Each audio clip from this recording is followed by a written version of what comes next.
السلام علیکم سامعین، 10 رمضان المبارک اور 21 مارچ ہے۔ خبر کا عنوان ہے مولانا توقیر رضا خان کو ہائی کورٹ سے راحت مل گئی ہے۔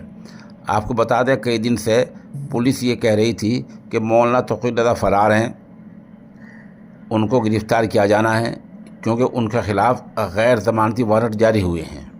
اس معاملے میں انہوں نے وکیل کے ذریعے ہائی کورٹ سے رجوع کیا۔ ہائی کورٹ نے انہیں راحت دے دی ہے اور وہ ہولی کے بعد ضلع عدالت میں پیش ہوں گے۔ بتا دیں اسی معاملے کے دوران اور اسی کے چلتے ایک معاملے میں اور انہیں راحت ملی ہے۔